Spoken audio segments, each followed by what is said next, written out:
शांति 3 तारीख की मुरली। आज बाबा कहते हैं मीठे बच्चे, याद की यात्रा में टाइम देते रहो तो विकर्म विनाश होते जाएंगे, सबसे ममत्व मिट जाएगा, बाप के गले का हार बन जाएंगे। प्रश्न है, गॉड फादर द्वारा तुम बच्चे पढ़ते हो, उन 2 शब्दों में कौन सा राज समाया हुआ है? किन 2 शब्दों की पढ़ाई पढ़ते हो? बाबा पूछ रहे हैं, उन 2 शब्दों में कौन सा राज समाया हुआ है? उत्तर है, गॉड फादर तुम्हें इतना ही पढ़ाता है, हे आत्माएं, शरीर का भान छोड़ो और मुझे याद करो। 2 शब्द क्या है? हे आत्माएं, इस शरीर का भान छोड़ो और बाबा को याद करो। यह 2 शब्द की पढ़ाई इसलिए पढ़ाई जाती है क्योंकि अब तुम्हें इस पुरानी दुनिया में पुराना खाल नहीं लेना है। ये पढ़ाई क्यों कर रहे हैं हम? कि वापस हम इस नरक में यानी कलयुग में ना आए। हम कहाँ जाए? सतयुग में। तो सतयुग में जाने के लिए आत्मा को प्योर होना पड़ेगा, बाबा के साथ जाकर बिना सजा खाए और वापस फिर अपना राज्य भाग्य ले। तो इसलिए बाबा कहता है ये 2 शब्द की पढ़ाई जरूर पढ़नी है। तुम्हें नई दुनिया में जाना है, मैं तुम्हें साथ ले चलने आया हूँ, इसलिए देह सहित सब कुछ भूलते जाओ। गीत बजा है, तुम ही हो माता पिता तुम ही हो। ओम शांति। बाबा क्या कह रहे हैं? बच्चे सालिग्राम जानते हैं कि कोई मनुष्य द्वारा हम शास्त्र नहीं सुनते। किसको बाबा सालिग्राम कर रहे हैं? हम बच्चों को, जो ब्रह्मा मुख द्वारा ब्राह्मण बने हैं, पवित्रता की धारणा कर रहे हैं, खान पान की शुद्धि कर रहे हैं, अमृत वेला योग अभ्यास बाबा की याद में रहते हैं। तो वो क्या है, क्या बन रहे हैं? शालिग्राम। शालिग्राम का क्या कार्य है? दुनिया में क्यों पूजी जाती है शालिग्राम? क्योंकि वो बहुत पवित्र है, उसके दूर दूर तक पवित्रता के वाइब्रेशन चीज़ों को शुद्ध करता है, वातावरण को, जमीन को, जहाँ पे भी शालिग्राम रखा जाता है वो 1 किलोमीटर तक के दायरे में कहते हैं उसके शुद्धिकरण से सब शुद्ध हो जाता है। तो कौन सा शुद्धिकरण? हर चीज का गायन क्यों है? क्योंकि हम ऐसा किए हैं, कर्म करके भगवान का ही पूजन गायन क्यों है? कि उन्होंने ऐसा कर्तव्य किया है, इसीलिए महिमा है, इसीलिए गायन है। बिना किए किसी की गायन पूजन नहीं हो सकती। तो हम जो इस समय पवित्रता की धारणा करते हैं, खान पान की शुद्धि करते हैं, तो इसका गायन शालिग्राम के रूप में भक्ति में होता है। तो इसलिए बाबा कहते हैं बच्चे सालिग्राम जानते हैं कि कोई मनुष्य द्वारा हम शास्त्र नहीं सुनते हैं। इसको सत्संग नहीं कहा जाता है, पढ़ाई कहा जाता है। अगर मनुष्यों से पूछा जाए तो कहेंगे कि हम सत्संग में जाते हैं, वह कहेंगे कि हम कॉलेज में जाते हैं, या तो पढ़ते हैं या तो सत्य का संग करने जाते हैं। लेकिन सत्य का संग एक शिव बाबा के अलावा कोई नहीं दे सकता, क्योंकि सत्यम शिवम सुंदरम एक शिव बाबा ही है। तो बाबा कहते हैं यह तो जानते हो ना, सत्संग में साधु संत विद्वान आदि सुनाने वाले होंगे, स्कूल में भी मनुष्य टीचर प्रोफेसर आदि होंगे। यहाँ मनुष्य नहीं है, यह है बेहद का रूहानी बाप, जिसको कहा जाता है त्वमेव माता च पिता त्वमेव।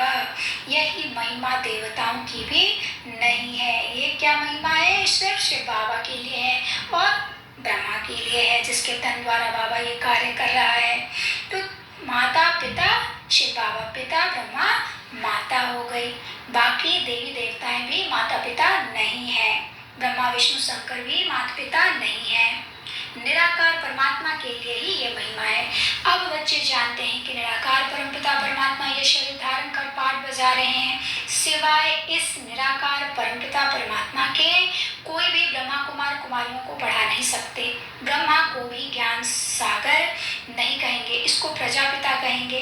ज्ञान सागर एक ही निराकार परमपिता परमात्मा को कहा जाता है। वही पतितों को पावन बनाने वाला है, क्योंकि ज्ञान सागर से ही सद्गति होती है। यह है नई बात। गीता में श्री कृष्ण का नाम डालने से खंडन कर दिया है। अब मनुष्यों को कैसे पता पड़े कि नॉलेजफुल परमपिता परमात्मा आकर नॉलेज देते हैं, या मनुष्य भूल जाते हैं?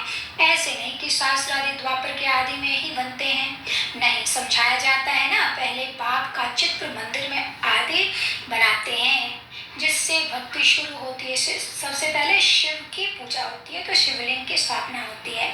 बाबा कहते भक्ति भी बहुत समय परमात्मा की होनी चाहिए, क्योंकि ऊंचे ते ऊंच वह है, उनकी पूजा पहले शुरू होती है। पूजा लायक है ही एक शिव बाबा। ऐसे नहीं कि ब्रह्मा विष्णु शंकर व जगत अम्बा जगत पिता पूजा के लिए लायक हैं। क्या कह रहे बाबा? पूजनीय कौन है? जो हमें मनुष्य से देवता बनाता है। बाकी तो और किसी में ये सामर्थ्य नहीं है, इसलिए कोई और इस लायक नहीं। इन सबको पूज्य बनाने वाला एक ही बाप है। उनकी भक्ति भी जरूर अधिक होगी। यह ब्रह्मा तो कुछ नहीं, इसमें परम पिता परमात्मा न आए तो इनकी पूजा क्या होगी। सबका सदगति दाता तो एक ही बाप है ना। यह विचार सागर मंथन करना होता है। भक्ति कैसे शुरू होगी। शिव बाबा तो विचार सागर मंथन नहीं करते, बच्चों को विचार सागर मंथन करना है। सरस्वती जो ब्रह्मा की मुख वंशावली, उनको भी विचार सागर मंथन करना है। ऊंच से ऊंच एक है, अगर बनाए तो दुनिया को पतित से पावन कौन बनाए। सब मनुष्य मात्र पतित हैं। अब शिव बाबा न आए तो स्वर्ग का वर्षा कौन देवे। निश्चय बुद्धि नहीं है तो विजय माला में पिरो न सके। सपूत बच्चे सदैव गले का हार बनते हैं, बाप भी खुश होते हैं। यह बच्चा बड़ा सपूत आज्ञाकारी है। बहुत माँ बाप होते हैं जिनको 12-14 बच्चे भी होते हैं, जिनमें कोई कपूत कोई सपूत भी होते हैं। पतित पावन बाप के सिवाय पतितों का उद्धार कोई कर नहीं सकते। तुम जानते हो कि गंगा नदी पर भी गंगा का मंदिर है, तो समझाना चाहिए कि यह गंगा फिर कौन है। क्या यह कोई शक्ति है जिससे पतित से पावन बनते हैं व पानी से पावन बनते हैं। बाबा क्या कह रहे, गंगा नदी पर भी गंगा की मंदिर है, तो गंगा क्या है, कोई शक्ति है। बाबा पूछते हैं नहीं, जिससे पतित पावन बनते नहीं, ऐसा नहीं हो सकता। बाप कहते हैं गंगा पतित पावनी नहीं, शिवाय योग के कोई भी पावन कर नहीं सकता। पतित से पावन बनने के लिए तो कर्म को श्रेष्ठ करना पड़ेगा ना। पानी से धो लेंगे तो उससे कैसे हम पावन बन जाएंगे, ये तो समझने की बात है। लेकिन इतना अंधश्रद्धा है और आत्मा की ज्योत बिल्कुल बुझी हुई है कि हम कुछ भी समझने के लिए तैयार नहीं। इसलिए बाबा को आना पड़ता है। हमें ज्ञान के नेत्र देकर अज्ञानता के अंधकार से दूर निकालते हैं बाबा। इसे तुम्हें कोई गंगा स्नान नहीं करना है, बाबा क्लियर करते हैं। योग का अर्थ है याद, बुद्धि का योग लगाना है। वह तो बहुत योग आसन आदि लगाते हैं, अनेक प्रकार के हठ योग करते हैं, उनको योग नहीं कहा जाता। माताएं अबलाएं हठ योग को क्या जाने, घर गृहस्थ वाली आत्माएं माताएं तब कहते हैं उनको हठ योग से क्या होगा, करना भी नहीं आएगा, उनको पता भी नहीं है। मनुष्य स्कूल में पढ़ते उसमें धक्के खाने के लिए धक्के खाने की कोई बात नहीं रहती। कोई ना कोई इम्तहान पास करते हैं, जानते हैं या इम्तहान पास करके या बनेंगे। यहाँ भी तुम जानते हो यह भी इम्तहान है। गॉड फादर पढ़ाते हैं, सबसे बड़ा इम्तहान तो जीवन में ही देना पड़ता है ना। बाबा कहते वह है पतित पावन, तुम्हारी है गॉड फादरली स्टूडेंट लाइफ। बाप पतित से पावन कैसे बनाते हैं, कहते हैं हे आत्माएं, इस शरीर का भान छोड़ो, इस पुराने शरीर को छोड़ना है। पहले तुम्हारा शरीर गोरा था, मतलब आत्मा गोरी थी, अब आयरन एजेड हो गया है। अभी तुमको नई खाल तो यहाँ लेनी है ना, क्योंकि नई खाल यहाँ नहीं लेनी है, क्योंकि यहाँ तो 5 तत्व ही तमो प्रधान है।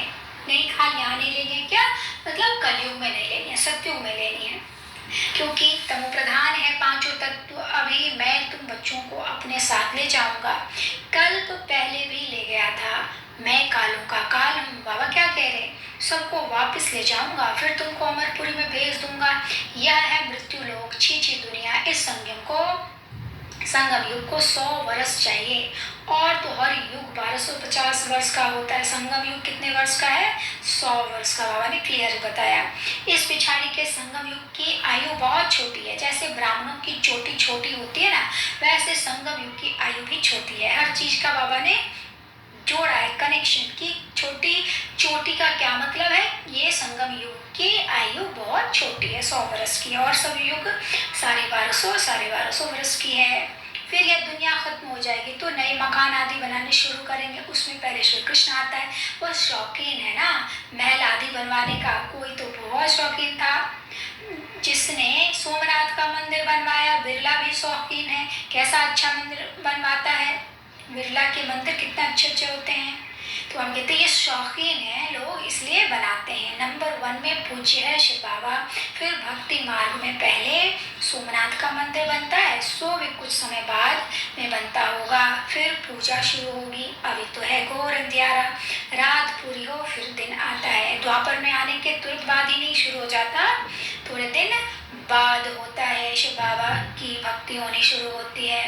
बाप कहते हैं मैं रात और दिन के बीच में आता हूँ, रात और दिन के बीच में आता हूँ। क्यों आते हैं, महाभारी लड़ाई भी है ना, लिखा हुआ है कि आदम के पेट से बस सी चीजें निकली जिससे सारे कुल का विनाश हुआ। तुम देख रहे हो बरोबर विनाश के लिए तैयारी कर रहे हैं, समझते हैं कोई प्रेरक हैं, दोनों के ने विनाश के लिए बॉम्ब्स बनाकर रखे हैं। आफतें भी आनी है, तुम तो प्रैक्टिकल में देख रहे हो, स्थापना भी हो रही है, विनाश भी सामने खड़ा है। समझो कोई ने विनाश नहीं सामने खड़ा है, समझो कोई ने विनाश नहीं देखा है। अच्छा वैकुंठ तो देखा है ना, अच्छी तरह पढ़कर बाप से पूरा बेहद का वर्षा लेना है। तुमको सागर नहीं पढ़ाते, साकार नहीं पढ़ाते, शास्त्रों आदि की बात नहीं है। बाबा क्या कह रहे हैं यहाँ पर, कोई देहधारी तुम्हें नहीं पढ़ा रहा, शिव बाबा निराकार पढ़ाते हैं, शास्त्र भी पढ़ के नहीं सुनाते। वो सृष्टि के आदि मध्य अंत को जानने वाले हैं, तो वो हमें सारी ज्ञान नॉलेज देते हैं, क्योंकि वो ज्ञान सागर है ना, इसलिए वो पढ़ाते हैं हमें। तुम अपने को दे ही समझ बाप को याद करते हो। भगवान वाच अपने बच्चों प्रति कहते हैं, मैं तुम बच्चों के सम्मुख होता हूँ, जो मेरे बच्चे बनते हैं उनमें से कोई सौतेले हैं, कोई मातेले हैं। मातेले बच्चों को ही वर्षे का हक है। संशय बुद्धि को सौतेला कहा जाता है, उनको वर्षा नहीं मिल सकता। जिसको संशय है वो मातेले नहीं है, सौतेले हैं। तो बाबा कहते हैं वो फिर राज्य भाग के अधिकारी नहीं है, आएंगे तो लेकिन प्रजापद पाएंगे, नीचे पद में चले जाएंगे। बाबा कहते हैं उनको वर्षा नहीं मिल सकता। वह फिर पुरुषार्थ अनुसार प्रजा में चले जाते हैं, मातेले राजाई में आ जाते हैं। वह बाप को प्यार करते हैं, बाप उनको प्यार करते हैं। गाते भी है ना, तुम पर बलिहार जाऊं, वारी जाऊं। बाप कहते हैं मुझे याद करेंगे तो मैं तुमको मदद दूंगा। हिम्मते मर्दा मददे खुदा, और सबसे बुद्धि योग तो एक से जोड़ना है। तुम कहते हो हम बाबा के हैं, यह सब कुछ बाबा का है। बाबा को हम कखपन देते हैं और बदले में स्वर्ग की बादशाही लेते हैं। बाबा क्या कहते हैं, इस पुरानी देह से हमारा महत्व नहीं है, यह तो तुम प्रधान रोगी शरीर है हमारे पास, और क्या है, मनुष्य मरते हैं, सब कुछ क्या किसको देते हैं, कर्मी घोर को दे देते हैं। हम सब कुछ आपको देते हैं, दुनिया कर्णी घोर को देती है और हम बाबा को समर्पित कर देते, देह सहित सब कुछ। तो ममत्व में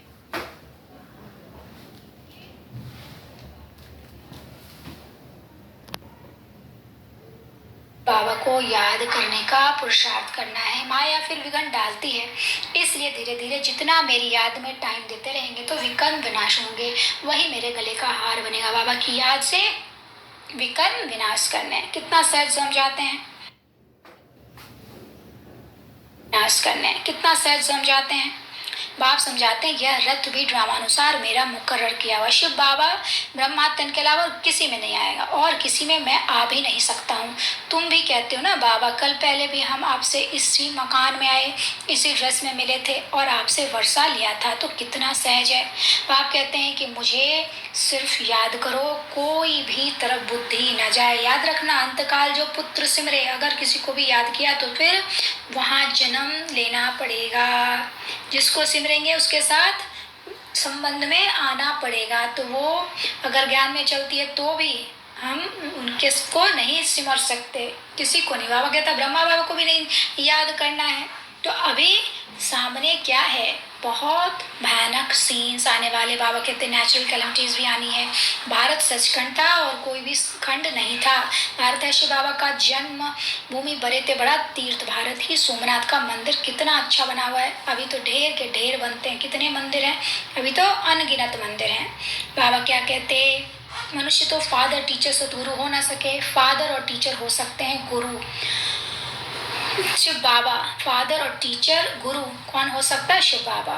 सो भी वह जिस्मानी विद्या, अगर दुनिया है, दुनिया में है तो वो क्या है, फादर और टीचर हो सकते हैं, लेकिन वो जिस्मानी विद्या के। यह बाबा तो एकदम स्वर्ग का मालिक बनाते हैं। कोई भी बात समझा ना समझो तो 1000 बार पूछो। बाबा कहते हैं कुछ नहीं समझ में आया तो बार बार बाबा से पूछते रहो। अच्छा मीठे मीठे सिक्के लदे बच्चों प्रति माता पिता बाप दादा का याद प्यार और गुड मॉर्निंग रूहानी बाप के रूहानी बच्चों को नमस्ते। हम रूहानी बच्चों के रूहानी बाप दादा को नमस्ते बाबा, नमस्ते, शुक्रिया बाबा, शुक्रिया। धारणा के लिए मुख्य सार, पहला सपूत आज्ञाकारी बन विजय माला में पिरोना है, बाप को अपना कखबंदे बलिहार हो, सबसे ममत्व मिटा देना है। दूसरा, अंतकाल में एक ही बाप की याद रहे उसके लिए और सबसे बुद्धि योग दो, निरंतर बाप की याद में रहने का पुरुषार्थ करना है। वरदान, सर्व खजानों को स्वयं में समाकर दिल शिकस्तपन व ईर्ष्या से मुक्त रहने वाले सदा प्रसन्न चित्त भव। सर्व खजानों को स्वयं में समाकर दिल शिकस्तपन व ईर्ष्या से मुक्त रहने वाले सदा प्रसन्न चित्त भव। बाप दादा ने सभी बच्चों को समान रूप से सब खजाने दिए हैं, लेकिन कोई उन प्राप्तियों को स्वयं में समा नहीं सकते व समय पर कार्य में लगाना नहीं आता तो सफलता दिखाई नहीं देती, फिर स्वयं से दिल शिकस्त हो जाते हैं, सोचते हैं शायद मेरा भाग्य ही ऐसा है। उन्हें फिर दूसरों की विशेषता व भाग्य को देखकर ईर्ष्या उत्पन्न होती है। ऐसे दिल शिकस्त होने व ईर्ष्या करने वाले कभी प्रसन्न नहीं रह सकते। सदा प्रसन्न रहना तो इन दोनों बातों से मुक्त रहो। कैसे रहेंगे? बाबा की याद में, बाबा से शक्ति ज्ञान गुण भरते जाएंगे और समय पर उसको यूज करेंगे। सहन शक्ति की जब जरूरत है सहन शक्ति, समाने की शक्ति की जब जरूरत है तो समाने की शक्ति, पवित्रता की धारणा करके पूरा पवित्रता की किरणें फैलाना, सुख शांति आनंद की किरणें फैलाना। इससे हम ईर्ष्या और दिल शिकस्त पने से बचे रहेंगे। स्लोगन है, स्वार्थ के बिना सच्चे दिल से सेवा करने वाले ही स्वच्छ आत्मा है। स्वार्थ के बिना सच्चे दिल से सेवा करने वाले ही क्या है? सच्चे सेवाधारी हैं। अच्छा, ओम शांति।